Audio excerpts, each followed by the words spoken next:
हम लोग श्रीमद् भागवतम के तीसरे स्कंद के प्रथम अध्याय के 29 और 30 श्लोक को सुनेंगे। इसमें विदुर जी उग्रसेन और उग्रसेन ही तो थे ना, उग्रसेन, हाँ, और सांब के कुशल क्षेम के बारे में पूछेंगे। 29वां श्लोक। कच्चित् सुखम सात्वत वृष्णिभोजा दाशारः काणामधिपः स आस्ते। सुखम सात्वत वृष्णिभोजा दाशारः काणाम अधिपः स आस्ते। यम अभ्यसिंचत् क्षतपत्र नेत्रो नृपासनाशां परिहृत्य दूरात्। यमभ्यसिंचत् क्षतपत्र नेत्रो नृपासनाशां परिहृत्य दूरात्। थोड़ा कठिन तो है बोलने में। कच्चित् सुखम सात्वत वृष्णिभोजा दाशारः काणाम अधिपः स आस्ते। सुखम सात्वति वृष्णिभोजा दाशारः काणाम अधिपः स आस्ते।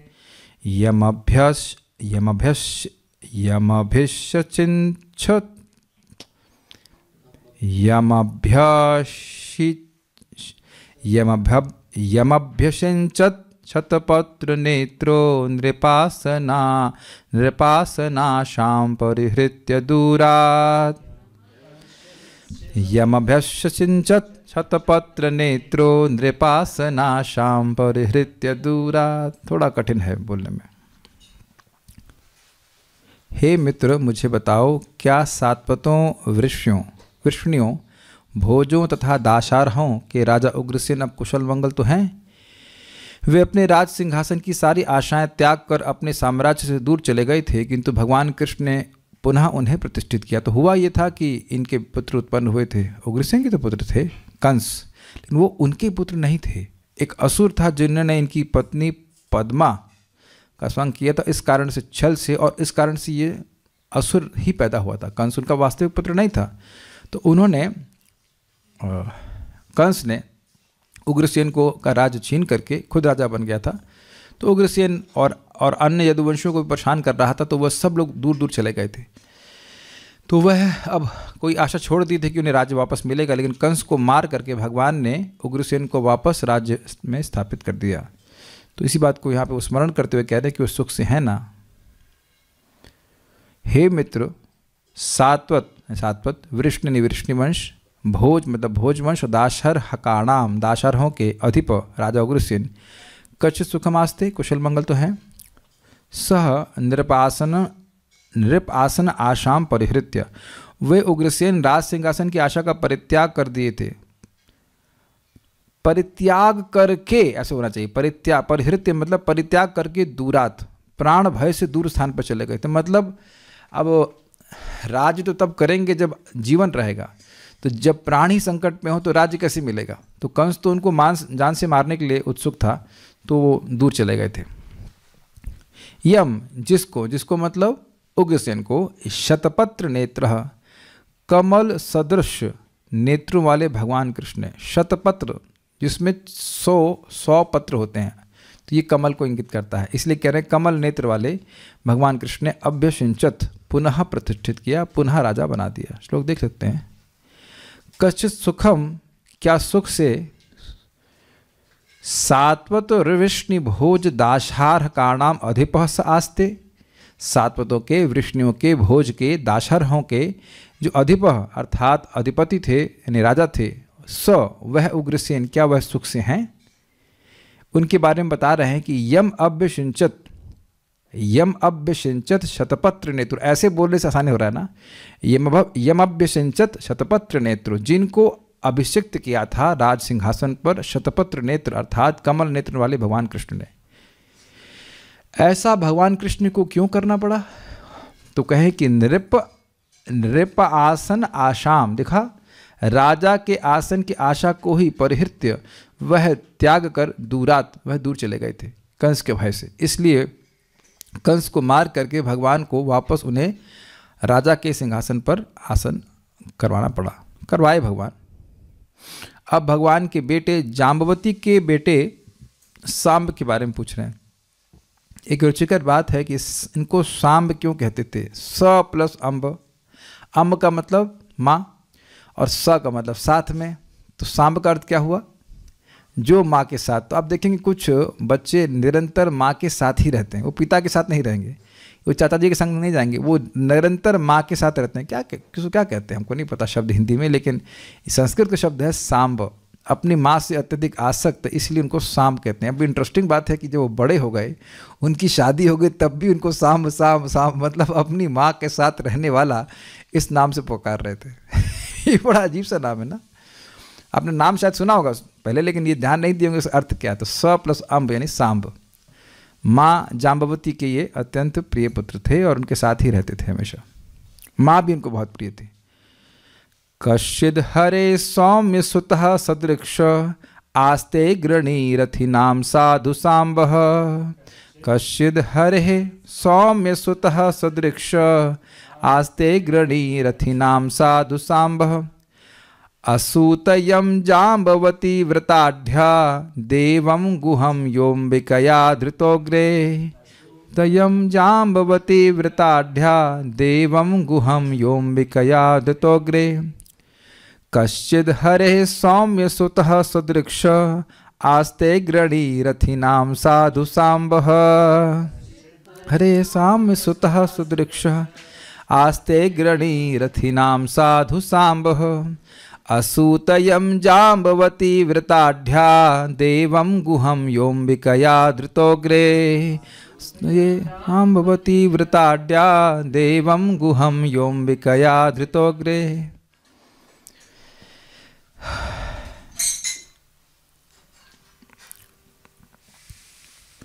हे भद्र पुरुष। कौन भद्र पुरुष? ये किसका संवाद चल रहा है? विदुर और उद्धव जी का। बोल कौन रहे हैं? विदुर जी बोल रहे हैं। तो फिर अब भद्र पुरुष कौन हुआ? उद्धव जी। याद रखिए। हे भद्र पुरुष, साम ठीक से तो है ना?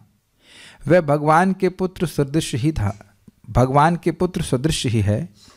पूर्व जन्म में वह शिव की पत्नी के गर्भ से कार्तिकेय के रूप में जन्मा था और अब वही कृष्ण की अत्यंत सौभाग्यशालिनी पत्नी जाम्बवती के गर्भ से उत्पन्न हुआ। तो देखिए, जाम्बवती के पुत्र के रूप में नित्य पार्षद हैं, जो परसों सुबह शाम को समझा रहे थे, और उनमें देवता का अंश प्रवेश कर जाता है। लेकिन देवता की प्रतिष्ठा को स्वीकार करके जगत में वो प्रकट होते हैं, ताकि लोगों में चमत्कार, अरे अच्छा, शिवजी के जो बेटे थे वो हैं जाम्बवती के बेटे, तो उन लोग को लीला में रुचि होगी। और क्या एक और इंटरेस्टिंग बात बताना, स्लिप कर, हाँ, पूछा गया था कि जब ये भगवान के पार्षद का तिरुभाव हो जाता है तो देवता का अंश कहाँ जाता है। उस समय कुछ टेक्निकल मिस्टेक हो गई थी तो हम नहीं बता पाए थे। देवता का अंश वापस वहीं स्वर्ग लोक में चले जाते हैं, वो भगवान के धाम नहीं चले जाते। तो ये इंटरेस्टिंग चीज़ है, वो देवता का अंश। ये आप 11वें स्कंद के 30वें अध्याय में और स्पष्ट हम लोग पढ़ा चुके हैं, आप फिर से अगर चाहें तो पढ़ सकते हैं कि देवता का जो अंश वापस अपने स्थान में चला जाएगा। जैसे विदुर जी अपना समय पूरा करके जो विदुर जी हैं फिर वापस यमराज जी बन जाएंगे, ऐसे करके रहता है। तो चलिए आगे पढ़ते हैं। हे सौम्य, हे गंभीर उद्धव, हरे सदृक्ष, श्री हरि के ही समान। अब देखिए, सदृक्ष का यहाँ पर अर्थ लिया गया है सदृश। कीदृश मतलब कैसा, सदृश मतलब उसके जैसा। तो भगवान हरि के ही समान स्वतः उनके पुत्र, यानी कि उन्हीं के समान युद्ध कौशल, उन्हीं के समान गुण वाले थे वो। रथी नाम अग्रणी, यानी जैसे भगवान हरि कोई जीत नहीं सकता, ऐसे ही भगवान हरि के पुत्र ये सांब भी थे, उनके बेटे थे। रथी नाम अग्रणी, युद्ध में अग्रगण सांब। सांब कश्चित साधु आस्ते, क्या सुख से हैं। साधु का मतलब होता है सुखपूर्वक रहना, अच्छे से रहना, अच्छा होता है। तो साधु वास्ते मतलब अच्छे से है। साधु वास्ते का मतलब ये नहीं साधु रूप में रह रहे हैं, इन द सेंस कि साधु बाबा बन गए हैं, दाढ़ी बढ़ा लिए हैं और बाबा जी की तरह रहे, वो नहीं है। वो भी अर्थ आप साधु का ग्रहण करते हैं, लेकिन यहाँ पे साधु का अर्थ है एक्चुअली वो गलत अर्थ ग्रहण करते हैं। साधु मतलब दाढ़ी वाला नहीं, साधु मतलब अच्छा, सदाचारी, ये भी अर्थ है, लेकिन यहाँ पे अर्थ है कि अच्छे से रह रहना। साधु मतलब सुख से, आचार्य ने बताया सुख से रह रहना। उनकी क्या विशेषता है? यह जो सांब अंबिकया, अंबिका पार्वती का नाम है, शिव की पत्नी पार्वती से अग्रे पूर्व जन्म में गुहम देवम, कार्तिकेय नामक देवता के रूप में, गुहम मतलब हो गया गुह्य, तो गुहम देवम मतलब कार्तिकेय नामक देवता के रूप में द्रुतः उत्पन्न हुए थे। तथा यम जिसको व्रताढ़ जाम्बवती असूता, व्रतों से संपन्न कृष्ण की पत्नी जाम्बवती ने जिसको सांब रूप में, सांब स्वरूप में जन्म दिया, मतलब पार्वती जी की पूजा करी और उसके बाद पार्वती से आशीर्वाद के रूप में सांब प्राप्त हुए। तो आप समझ रहे हैं कि ये सब केवल लीला के लिए है, क्योंकि माता जाम्बवती तो भगवान की नित्य पत्नी है, वह तो स्वयं लक्ष्मी जी हैं, तो उनको पार्वती जी की पूजा करने की क्या ज़रूरत है? नहीं है। लेकिन अब वो मनुष्य की लीला कर रही हैं तो इसलिए प्रार्थना कर रही है। जैसे आप आगे भगवान करे देख ही लें कि रुक्मणी जी भी प्रार्थना कर रही हैं दुर्गा मैया से, तब रुक्मणी जी तो स्वयं लक्ष्मी जी है, उनको क्या ज़रूरत है दुर्गा जी से पूजा करने की? लेकिन देखिए वो मानवीय लीला जैसी दिखनी चाहिए ना, तो इसलिए है। देखिए अब कोई नाटक चल रहा है, तो नाटक का किरदार जो निभा रहा है उसको ये याद रहे कि घर में मटर लानी है, आलू लाना है, टमाटर लाना है, तो फिर वो नाटक कैसे करेगा? उसको ऐसे ही प्रस्तुत होना पड़ेगा कि वह बिल्कुल वही व्यक्ति है जिसको वह किरदार निभा रहा है। हमने यहाँ पे कई बार उदाहरण दिया हूँ कि बलराम हॉल में बहुत पहले एक ड्रामा कराया गया, तो एक माता जी पहले बन के आई देवकी, फिर वही भेष बदल के आ गई, वो बन गई पूतना। तो जब देवकी के रूप में कार्य कर रही थी तो देवकी रूप में अच्छे से कार्य कर रही है, एक बच्चे को जन्म देने वाली और दूसरा बच्चे को मारने वाली, और उसके बाद एकदम भयानक रूप में करके आ गई, वो पूतना बन करके आ गई। और अद्भुत बात है कि शक्ल नहीं चेंज करी थी, लेकिन भाव इतनी अच्छी एक्टिंग कर रही थी कि जब वो देवकी के रूप में लग रही थी, रो रही है, कंस उनके बच्चे को मार रहा है ऐसे करके, तो वो वहाँ बिल्कुल भाव रहा है, तो देवकी हैं बड़े दुख में है, और जो पूतना बन के आई तो कैसे है। तो आप देख रहे हैं कि वो नहीं हो तो ड्रामे में मज़ा क्या आएगा? एक्साइटमेंट होना चाहिए ना कुछ, तभी देखिएगा एक्साइटमेंट होगा। ड्रामा से सुनाएंगे, ड्रामा नहीं लीला सुनाएंगे आप लोगों को, ठीक है। कश्चिद हरे, क्या हरे, हरे का, हरि का सौम्य, सौम्य मतलब हे उद्धव, सुतः सदृश, जो बेटा अपने पिता हरि, भगवान हरि के समान ही था, आस्ते साधु आस्ते, क्या सुख से है। कैसे वो थे? तो कहते हैं रथिनाम अग्रणी, रथियों में अग्रणी थे। तो बहुत सारे पुत्र थे। किसके बारे में बात कर रहे हैं? तो कह रहे सांब, मैं सांब के बारे में बात कर रहा हूँ, क्योंकि रथियों में अग्रणी तो बहुत सारे भगवान के पुत्र थे, प्रद्युम्न भी थे, सांब भी थे, और भी बहुत सारे पुत्र थे, लेकिन ये विशेष रूप से सांब के बारे में पूछ रहे हैं। क्या विशेषता? तो कहते हैं यम जाम्बवती व्रताध्य असूतः, जिनको जाम्बवती ने व्रत स्वीकार करके अपने बेटे के रूप में असूत अर्थात जन्म दिया था। तो ऐसा क्या करना पड़ा कि उनको व्रत लेकर के वह जन्म लिए उनके? तो कहते हैं देवागुहम, अरे वह तो मनुष्य नहीं, वह तो देवता थे, वह तो कार्तिकेय थे पिछले जन्म में। यह अंबिकया धृतोग्रे, अग्रे मतलब पिछले जन्म में जिनको माता पार्वती ने स्वयं अपने बेटे के रूप में जन्म दिया था।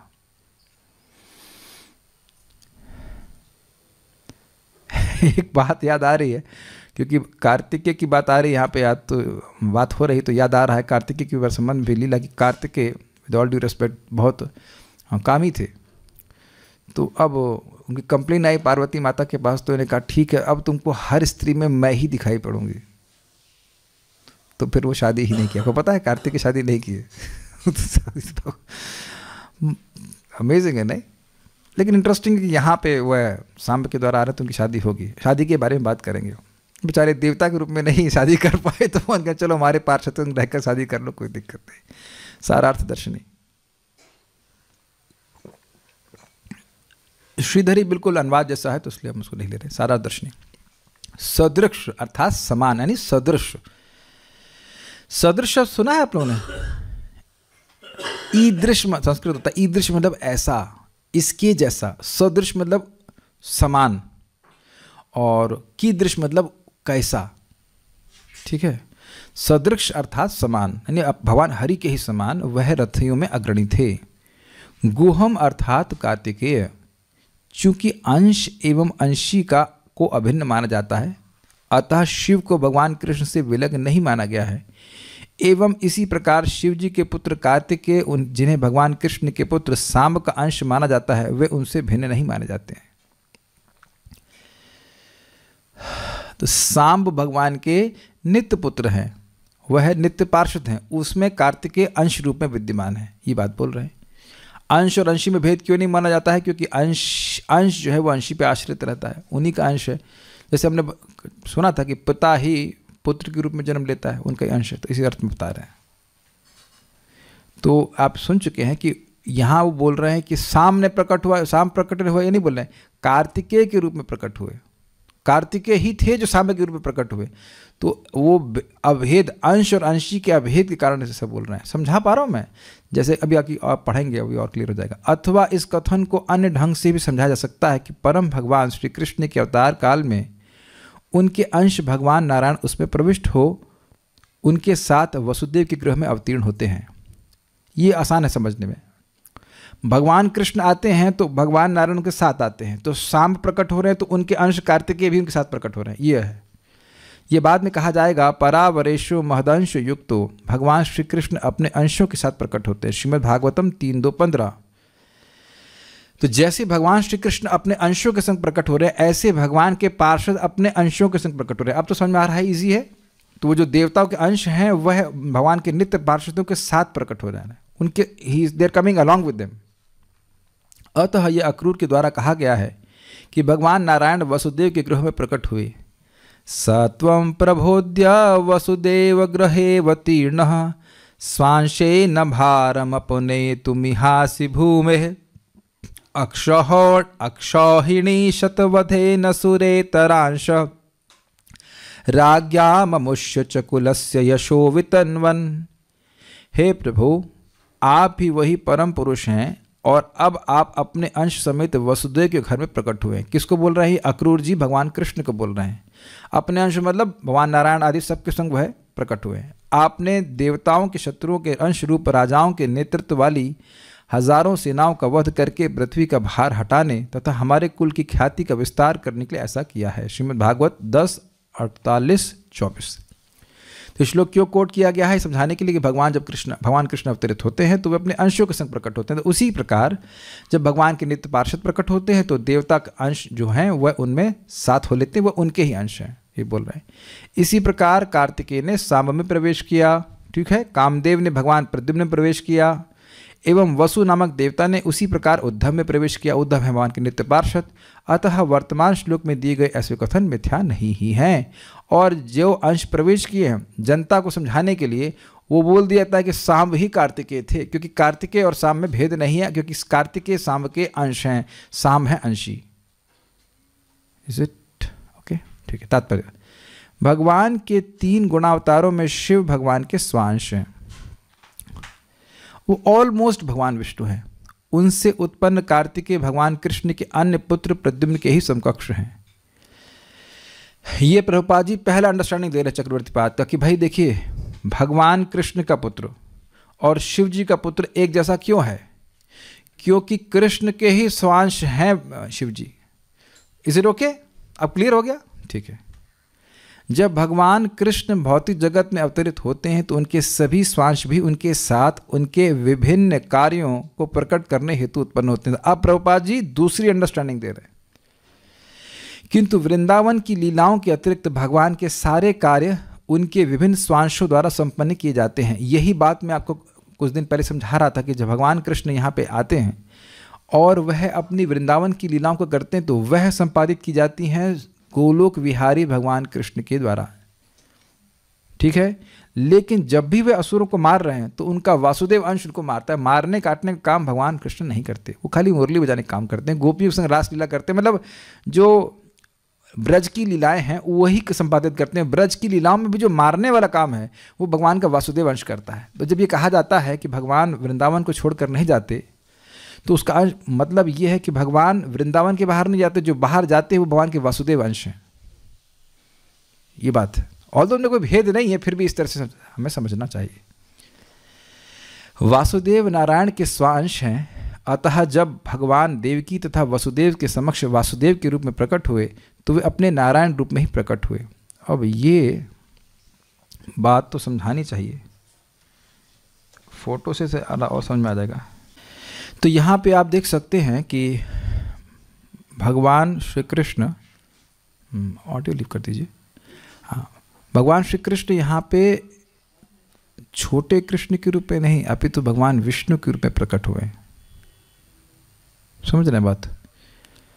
तो यद्यपि भगवान कृष्ण जब आते हैं तो भगवान के सारे चतुर्भुज रूप और अन्य जितने भी विष्णु स्वरूप है भगवान कृष्ण के साथ आते हैं, लेकिन यहाँ पे भगवान अपने आप को विष्णु स्वरूप में प्रकट कर रहे हैं और उसके बाद वह द्विभुज रूप में हो जाते हैं। माता देवी की प्रार्थना करती हैं तो वह पहले चतुर्भुज बच्चे के रूप में होते हैं और फिर वह द्विभुज रूप में हो जाते हैं। कहते हैं कि कौन मानेगा कि जो पूरे ब्रह्मांड को अपने गर्भ में रखते हैं वह मेरे घर में आए, मेरी बड़ी बदनामी होगी, तो आप सामान्य बच्चे के रूप में हो जाइए और मैं आपको कहीं छुपाने का प्रयास करूंगी। तो ये बात यहाँ पे प्रभुपाद जी समझा रहे हैं कि पहले भगवान विष्णु के रूप में होते हैं और फिर वह भगवान, अब हैं भगवान कृष्ण लेकिन अपने सारे अंशों के संग अवतरित होते हैं, तो किसी भी अंश को कभी भी दिखा सकते हो। ये बात है, जो प्रयोजन रहेगा वैसा वो अंश अपना प्रस्तुत कर सकते हैं।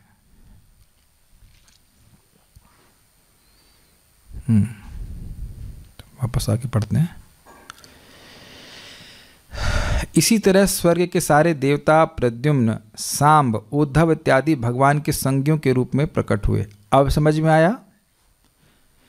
इस श्लोक से समझा जा सकता है कि कामदेव प्रद्युम्न के रूप में, कार्तिकेय सांब के रूप में और वसुओं में से एक वसु उद्धव के रूप में प्रकट हुए। और तो इससे एक बात क्लियर हो रही कि वसु ही थे, वो उनका नाम वसु नहीं था। तो ये मेरी त्रुटि रही कि वसु, प्रभुपाद समझा रहे वो वसु ही थे, 8 वसुओं में से एक वसु ही थे जो उद्धव जी के रूप में प्रकट हुए, तो उनका नाम वसु नहीं था। So I must correct myself. इन सबों ने भगवान की लीलाओं को संवर्धित करने के लिए विभिन्न पदों पर रहकर सेवा की। तो ये आप समझ लीजिए कि वही हुए थे का अर्थ समझ में आ रहा है ना? वही हुए थे का मतलब है कि वह अपने अंश से भगवान के नित्य पार्षदों के संग सम्मिलित होकर के प्रकट हुए। जैसे अगर हमने पुरानी जो फोटो को देख रहे तो उसमें लग रहा है कि भगवान विष्णु ही भगवान कृष्ण के रूप में परिवर्तित हो गए। तो बाह्य अंडरस्टैंडिंग है ये, क्योंकि देखिए समझने का प्रयास कीजिए। हम लोग शुरुआत में भागवतम में प्रथम स्कंद में सुन चुके हैं कि जब भी ऐसी कोई श्लोक हो जिससे ये प्रतीति हो कि कृष्ण भगवान भगवान विष्णु के अंश हैं, तो हमको भागवतम के प्रथम अध्याय के प्रथम स्कंद के तीसरे अध्याय के 28वें श्लोक के प्रकाश में इसको देखना होगा कि कृष्णस्तु भगवान स्वयं। वह एक श्लोक पूरे भागवतम को दीपक के समान प्रकाश दे रहा है। जैसे एक रूम में दीपक एक स्थान में होता है लेकिन पूरे रूम को, पूरे कमरे को प्रकाश देता है। तो अगर कहीं आपको अंडरस्टैंडिंग लग रही है कि भाई भगवान कृष्ण नर नारायण के अवतार है इत्यादि, तो आपको उसको वैसे ही समझना होगा कि भगवान को किस तरह से श्लोक को समझा जाए कि ये बात स्थापित हो कि वह नर नारायण भगवान कृष्ण के अंश हैं। समझ पा रहे हैं बात को? तो यद्यपि भगवान ऐसी लीला प्राय रूप से कर रहे हैं जिससे ये प्रतीति होती है कि भगवान कृष्ण भगवान विष्णु के अंश हैं, लेकिन बात इस नहीं है। इसीलिए प्रथम स्कंद को शुरुआत से पढ़ने से समझ में आती है बात। उम्मीद है कि आप मेरी बातें समझ पा रहे होंगे। ठीक है, ओके। तो हम लोग साम्य के बारे में थोड़ा सा सुनेंगे। ये दशम स्कंद के 68 बोलते हैं, दशम स्कंद का 68वां अध्याय है और इसको हम लोग अनुवाद करके पूरा पढ़ लेंगे। इसमें बड़ी रोचक घटना है। इसमें साम्ब का विवाह हुआ है लक्ष्मणा से और उसमें बहुत झगड़ा भी हुआ। और एक इंटरेस्टिंग बात है, कल एक भक्त विनोद कर रहे थे हमारे केशव सखा पर वो, कि कोई पूछेगा भाई साम्ब ने लक्ष्मणा का अपहरण क्यों किया, तो केशव सखा प्रभु का विनोद बहुत बढ़िया था। कहते हैं लिखा है ना, हरे सदृश बाप पे गया है। तो भगवान भी रुक्मणी का अपहरण किए ना, तो लड़का तो बाप पे ही जाएगा। लिखा तो हुआ है, क्यों चिंता कर रहे हो, क्यों इसमें आश्चर्य कर रहे हो? तो हमने कहा ये तो अच्छा विनोद है भाई। सही बात है। जब बोली दिया गया कि लड़का जो है बिल्कुल पिताजी के समान है, तो पिताजी अपहरण, पहली पत्नी को अपहरण करके लाए, तो यह अपहरण करके लाए तो कौन सी बड़ी बात है। देखिए पहली बात समझ ले, क्षत्रियों में ये चीज दोष नहीं मानी जाती है, बल्कि वह आप देखेंगे कि ऐसे ऐसे शर्तें रख दी जाती थी कि उसको पालन करना अच्छे अच्छे क्षत्रियों के लिए भी कठिन था। तो क्यों? क्योंकि पिता भी चाहता था कि एक क्षत्रियानी उसकी लड़की का विवाह एक बहुत पराक्रमी क्षत्रिय से हो। तो इतने सारे क्षत्रिय बैठे हैं, वो अपहरण करके ले गए, तो उससे उनका पराक्रम ही सूचित होता है। लेकिन उसमें भी झगड़ा होगा, ऐसे मानेंगे नहीं, तुम पराक्रम प्रस्तुत करके दिखाओ। अभी देखते हैं क्या होता है। श्रीशुक उवाच दुर्योधन सुतां राजन् लक्ष्मणां समितञ्जयः स्वयंवरस्था हमरहत सांबो जाम्बवती सुतः। सुखदेव गोस्वामी ने कहा, हे राजन, जाम्बवती के पुत्र सांब ने, जो सदैव युद्ध में विजयी होता था, दुर्योधन की पुत्री लक्ष्मणा का उसके स्वयंवर समारोह से अपहरण कर लिया। प्रभुपाद जी अपने तात्पर्य में बताते हैं कि वो, यद्यपि वह स्वयं नहीं शादी करना चाहती थी, उसने हरण कर लिया।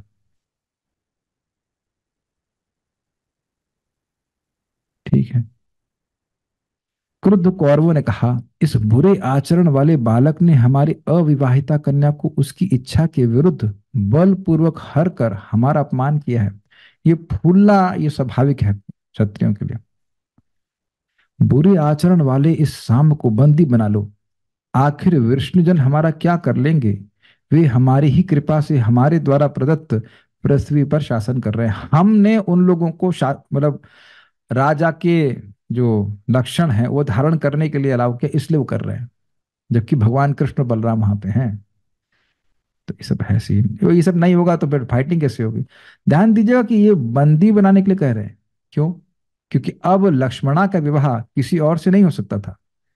सामने अपहरण कर लिया है तो अब वह शादी किसी और नहीं हो सकती, लेकिन ये लोग अपना क्या कहते हैं ना, तड़क भड़क जरूर दिखाएंगे कि तुम इतनी हिम्मत की, तुम पुरवंश की राजकुमारी को तुम अपहरण कर लोगे। मारेंगे नहीं उसको, लेकिन वो भी चीटिंग करके, वो भी ये लोग भी चीटिंग करके उसको बंधन में डालेंगे। तो लेट्स सी क्या होता है।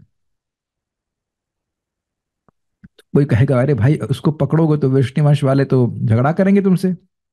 तो कहते हैं, यदि वृष्णि लोग यह सुनकर के उनका पुत्र पकड़ा गया है यहाँ आते हैं, तो हम उनके घमंड को तोड़ डालेंगे। देखते हैं कि किसका घमंड टूटेगा, लेकिन अभी ऐसा सोच रहे हैं। इस प्रकार से वे उसी तरह दमित हो जाएंगे जिस तरह कठोर नियंत्रण के अंतर्गत शारीरिक इंद्रियां दमित हो जाती हैं।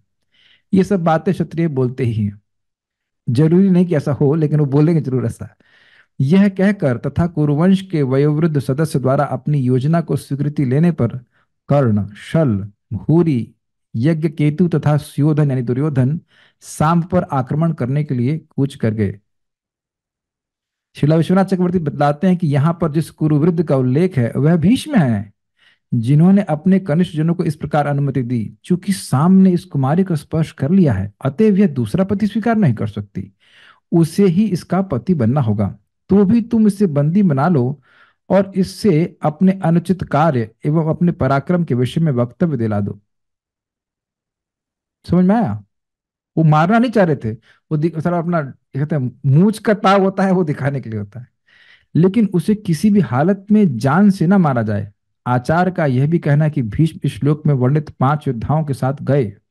अब युद्ध नहीं किए, लेकिन देखते हैं क्या होता है इसमें है। दुर्योधन तथा उसके साथियों को अपनी ओर दौड़ते देखकर महारथी सांब ने अपना सुंदर धनुष धारण कर लिया और वह सिंह की तरह अकेला खड़ा हो गया। हम लोग अभी सुन चुके हैं 30वें श्लोक में, रथी नाम अग्रणी। वो डरे नहीं कि अरे 5 योद्धा, अरे भागो भागो भागो, ऐसे नहीं, युद्ध करने के लिए तैयार। पकड़ने के लिए कृत संकल्प क्रुद्ध, कर्ण इत्यादि धनुर्धनों ने जोर जोर से सांब से कहा, ठहरो और युद्ध करो, ठहरो और युद्ध करो। वे उसके पास आए और उस पर बाणों की वर्षा करने लगे। हे कुरुश्रेष्ठ, चूंकि कृष्ण के पुत्र सांब को कुरुगण अनैतिक रीति से तंग कर रहे थे, अतः यदुकुल का वह प्रिय पुत्र उनके आक्रमण को सहन नहीं कर सका, जिस तरह एक सिंह शूद्र पशुओं के आक्रमण को सहन नहीं कर पाता। आगे देखते हैं। फॉलो तो कर रहे हैं ना आप लोग? ठीक है। अपने अद्भुत धनुष को टंकार करके वीर सांब ने बाणों से कर्ण आदि 6 योद्धाओं पर प्रहार किया। उसने 6 रथों को उतने ही बाणों से, 4 घोड़ों की टोली को 4 बाणों से और प्रत्येक साथी को एक एक बाण से भेद डाला। इसी तरह उसने रथों की बागडोर संभालने वाले रथी यानी महान धनुर्धनों पर भी प्रहार किया।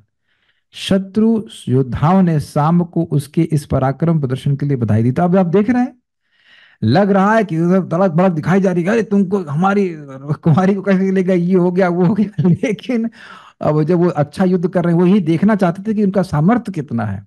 तो दिखाने के लिए उन्हें दिखा भी दिया कि सामर्थ्य इतना है। शादी होगी लक्ष्मणा से ही, लेकिन तड़क भड़क युद्ध दिखाएंगे। ये क्षत्रिय का है। किंतु उन्होंने उसे रथ से नीचे उतरने पर विवश कर दिया और उसके बाद उनमें से चार ने उसके चार घोड़ों को मार दिया, एक ने उसके सारथी को मार डाला और दूसरे ने उसके धनुष को तोड़ डाला। तो ये है चीटिंग। एक आदमी से एक व्यक्ति को युद्ध करना चाहिए था, लेकिन सब मिलकर युद्ध किए। तो इसका मतलब है कि उनकी बैंड बज गई, मतलब अकेले वह युद्ध करने में अपने आप को समर्थ नहीं मान रहे थे। और देखिए बात ये कि दोनों संबंधी भी बड़े अच्छे हैं। बड़ी अजीब इक्वेशन है, मतलब कैसे इनका चलता है समझ में नहीं आता। ऐसा नहीं कि यदुवंशियों का और कुरुवंशियों का कोई झगड़ा है बहुत प्रेम। लेकिन अब ये सब क्या होता है, ये मूंछ का ताव जैसे चलता हो, चलिए चलता हो, देख रहे हैं आप। युद्ध के दौरान शाम को रथ विहीन करके कुरु योद्धाओं ने बड़े मुश्किल से उसे बांध लिया और तब वे उस कुमार तथा अपनी राजकुमारी को लेकर विजयी भाव से अपने नगर में प्रविष्ट हुए।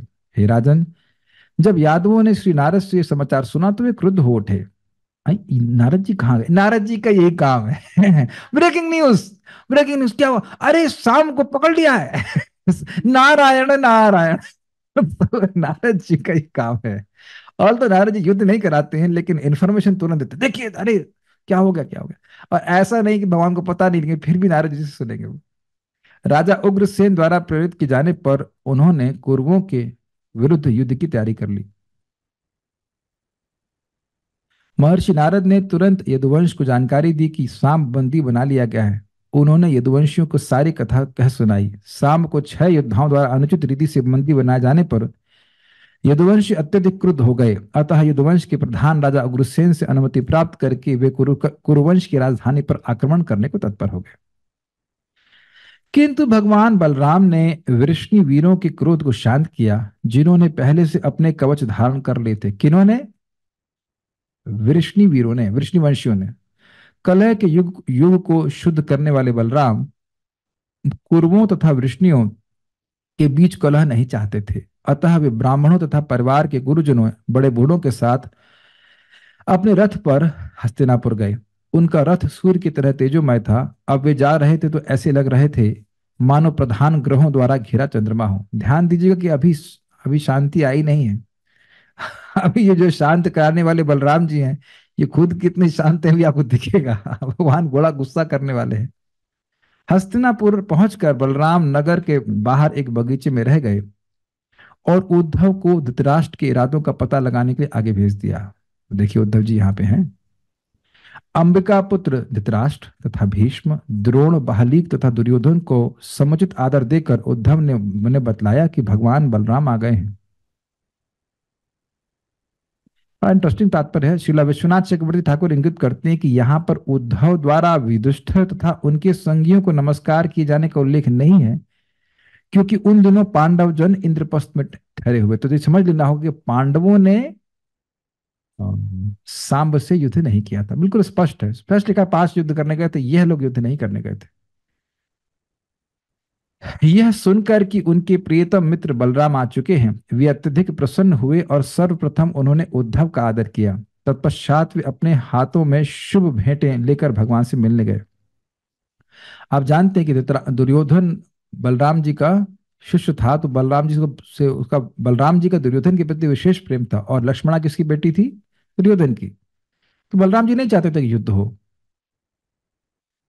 तो अब उद्धव जी से बात सुनकर के वह सुखी हुआ, मिलने के लिए आया। वे भगवान बलराम के पास गए और गौवों तथा अर्घ की भेंट से यथोचित विधि से उनकी पूजा करी। पूर्वों में से उन लोगों ने जो उनकी असली शक्ति से परिचित थे, भूमि को सिर से छूकर उन्हें प्रणाम किया। देखिए कितनी अच्छी बात है। आचार्यों का कहना है कि भीष्मदेव जैसे गुरुजनों ने भी भगवान बलदेव को नमस्कार किया, तो वह समझ रहे कि भगवान है, बाकी लोग समझ रहे हैं कि संबंधी है। जब दोनों पक्षों ने सुन लिया कि उनके संबंधी गण कुशल मंगल से हैं और दोनों ने एक दूसरे से कुशल मंगल तथा स्वास्थ्य के विषय में पूछताछ कर ली, तो बलराम ने कुरुओं से सीधे तौर पर इस प्रकार से कहा। श्रील प्रपात लिखते हैं, परस्पर एक दूसरे की ये प्रपात कृष्ण भक्त में लिखते हैं, परस्पर एक दूसरे की कुशलता पूछकर उन्होंने एक दूसरे का स्वागत किया। और जब यह औपचारिकता पूरी हो गई तो बलराम ने गंभीर स्वर में तथा अत्यंत धैर्य पूर्वक उनके विचारार्थ निम्नांकित शब्द प्रस्तुत किए। बलराम जी ने कहा, राजा उग्रसेन हमारे स्वामी तथा राजाओं के भी शासक हैं। तुम लोग एकाग्र चित्त से उसे सुन लो जो उन्होंने तुम लोगों को करने के लिए कहा है, और तब उसे तुरंत करो। ये नहीं कह रहे कि क्या करना चाहेंगे आप, ये भाषा क्षत्रिय के रूप में नहीं इस्तेमाल करना है। वो दूत नहीं है, बलराम जी दूत के रूप में नहीं आए। वो शांति का प्रस्ताव लेके जरूर आए, लेकिन दूत के रूप में नहीं आए। राजा उग्रसेन ने कहा, यद्यपि तुम में से कई ने अधर्म का सहारा लेकर धर्म के सिद्धांतों पर चलने वाले अकेले प्रतिद्वंदी को पराजित किया है, फिर भी मैं पारिवारिक सदस्यों के में एकता बनाए रखने के लिए यह सब सहन कर रहा हूं। ये समझ में आ गई घटना? बलराम के पराक्रम, साहस तथा बल से पूरित एवं उनकी शक्ति के समरूप इन शब्दों को सुनकर कौरव गण क्रुद्ध हो उठे और इस प्रकार बोले। गुरु नायकों ने कहा, ओह, ये कितनी विचित्र बात है। काल की गति निसंदेह दुर्लंघ है। अब पैरों की एक जूती उस सिर पर चढ़ना चाहती है जिसमें राज मुकुट सुशोभित है। ये हद हो गई। क्या तो आदमी बोलता है वो बलराम जी के सामने बोल रहे हैं बताइए। अभी देखिए बलराम जी ठीक कहते हैं उनको, चूंकि ये विष्णुजन हमसे वैवाहिक संबंधों से बंधे हैं, इसलिए हमने इन्हें अपनी शैया, आसन तथा भोजन में बराबरी का पद दे रखा है। असल में तो हम ही ने इन्हें राज सिंहासन प्रदान किया, जबकि सारी बातें उल्टा है। भगवान के आशीर्वाद से इनको राज सिंहासन प्राप्त है, लेकिन बोल रहे हैं भगवान के लिए। माया। चूंकि हमने परवाह नहीं की, इसलिए वे चमड़ी के पंख तथा शंख, श्वेत छाता, सिंहासन तथा राजशैया का भोग कर सके। समझने का प्रयास किया कि कीजिए कि जो ये विशेष चिन्ह है ये राजा को उपयोग करने के लिए है, लेकिन उन्होंने कहा कि हमारे संबंधी है, ये भी राज्य कर रहे हैं, ये भी इस्तेमाल करें, कोई दिक्कत नहीं।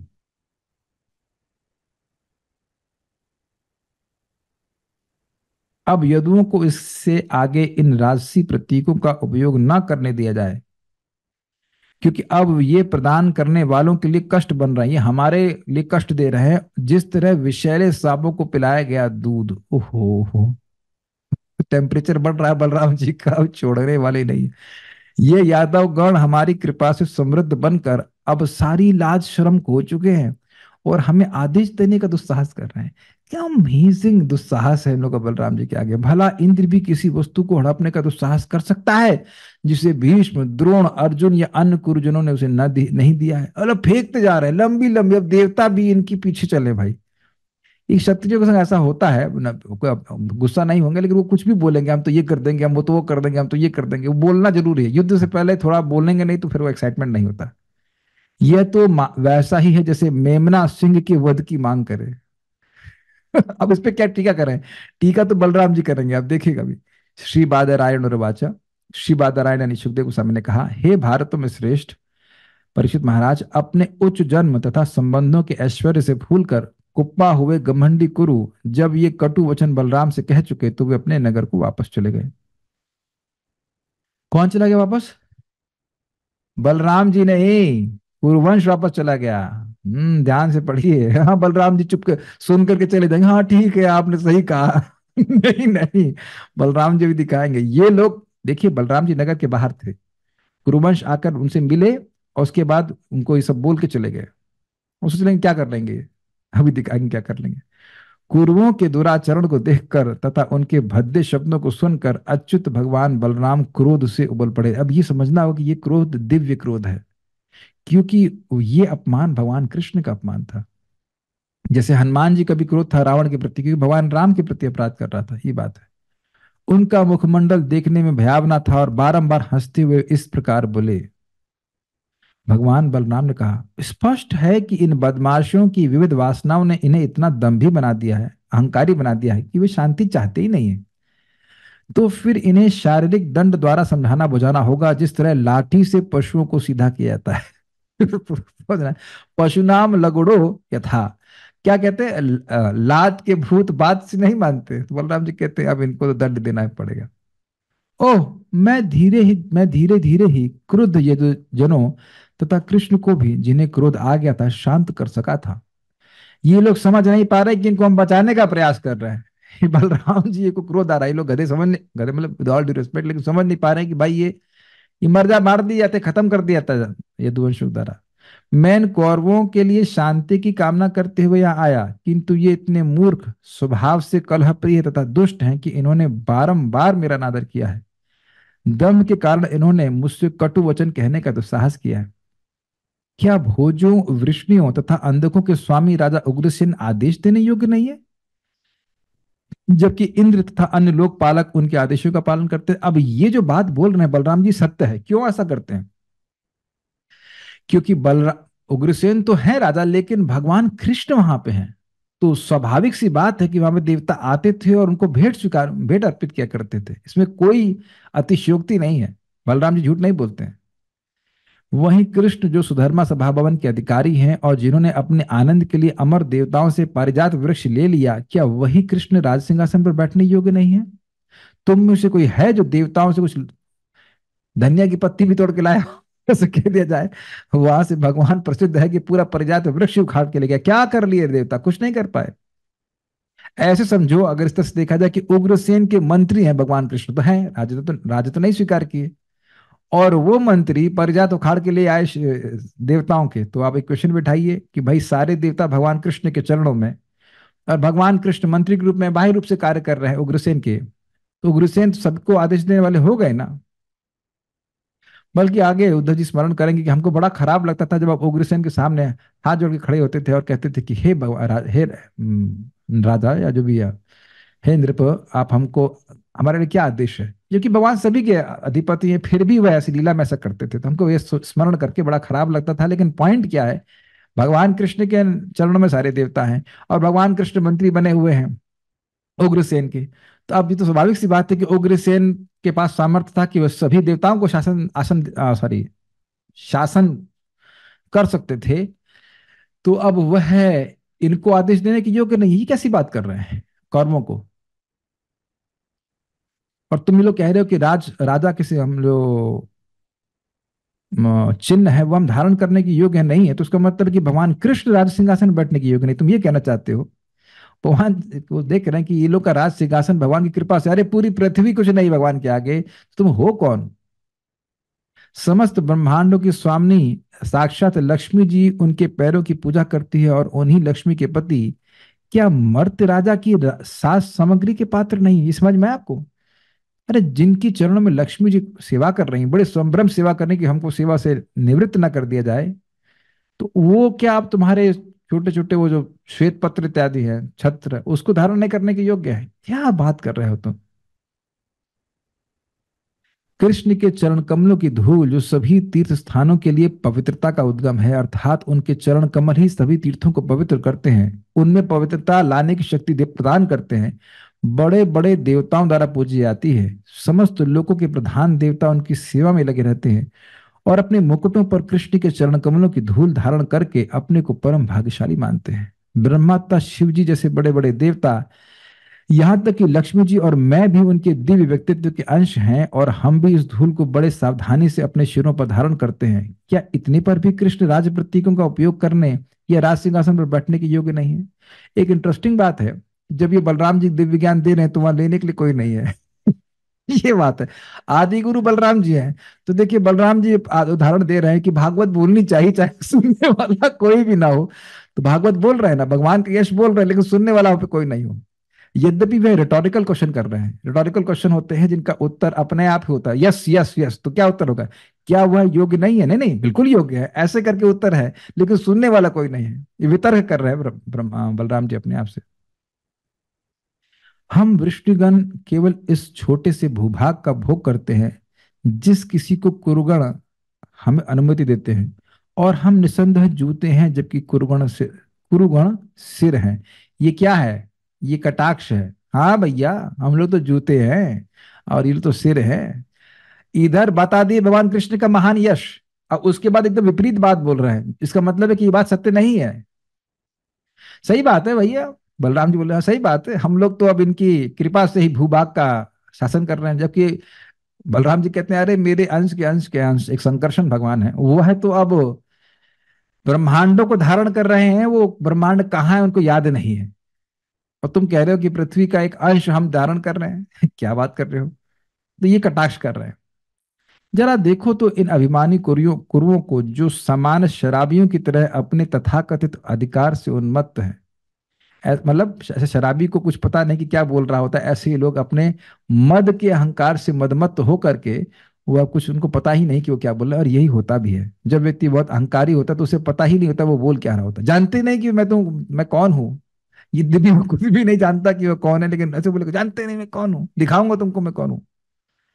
ऐसा कौन वास्तविक शासक जो आदेश देने के अधिकार से युक्त है उनके मूर्खतापूर्ण एवं बेतुके शब्दों को सह सकेगा।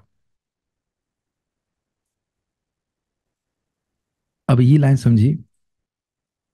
ऐसा शासक जिसके पास शासन करने की क्षमता है, आदेश देने की क्षमता है, दंड देने की क्षमता है, वह कहाँ सहन करने वाला है इन कुरुवंशियों की बात को। मतलब बलराम जी कह रहे हैं कि मैं सहन करने वाला नहीं, क्योंकि मेरे पास क्षमता है। भाई नहीं क्षमता है तो ठीक है भैया, जैसे बोल के चुपचाप चले गए, लेकिन ना छोड़ूंगा, नहीं छोड़ूंगा, दिखाता हूं कि मैं कौन हूं। समझा है? क्रुद्ध बलराम ने घोषणा की, आज मैं पृथ्वी को कौरवों से विहीन कर दूंगा। यह कहकर उन्होंने अपना हलायुध ले लिया और उठ खड़े हुए, मानो तीनों लोगों को स्वाहा करने जा रहे हो। इसको अगर मैं दिखा सकूं तो बलराम जी,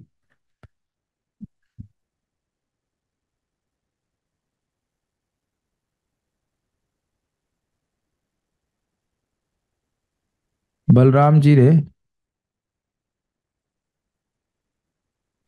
नहीं नहीं, फोटो मेरे पास अभी नहीं आ रही, किसी के पास हो तो भेज देना भाई। सुंदर फोटो था। तो भगवान ने क्रुद्ध होकर अपने हल की नोक से हस्तिनापुर को उखाड़ा और संपूर्ण नगर को गंगा नदी में फेंकने की मंशा से उसे घसीटने लगे।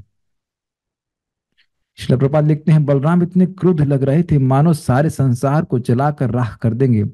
वे दृढ़ता पूर्वक खड़े हो गए और हल को हाथ में लेकर उससे भूमि पर प्रहार करने लगे। देखा होगा आपने, मजदूरों को फावड़ा लेते हैं वो मारते हैं, या वो कुदाल कहते हैं, कुदाल लेके मारते हैं और वह भूमि को खींच देते हैं, भूमि के खंड को खींचते हैं, उस तरह से भगवान ने किया।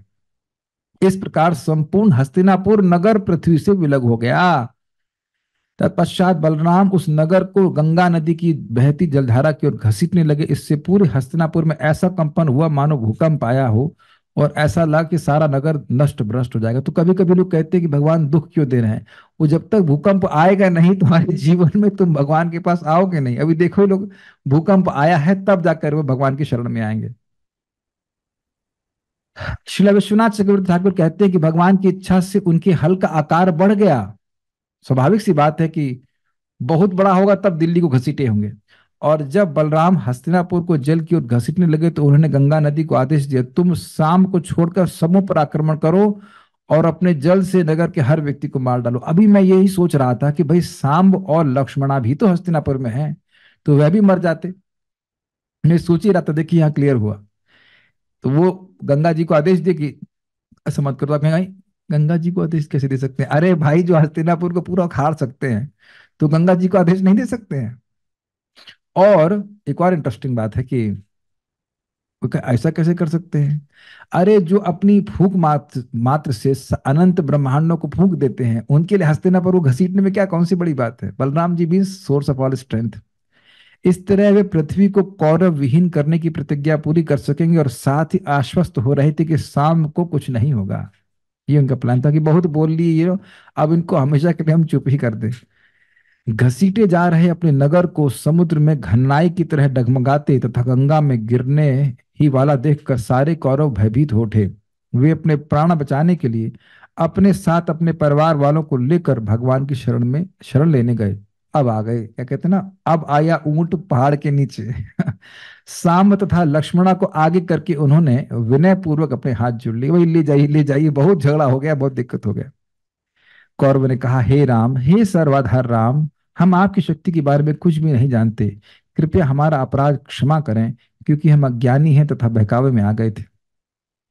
आप अकेले जगत का सृजन पालन तथा संहार करते हैं और आपका कोई पूर्व हेतु कारण नहीं है। दरअसल हे प्रभु, विद्वानों का कहना है कि जब आप अपनी लीलाएं करते हैं तो सारे संसार आपके खिलौने जैसे होते हैं। तो इसलिए आपने ये जो लीला करी, हस्तिनापुर को खींच दिया, ये कोई आश्चर्य की बात नहीं है।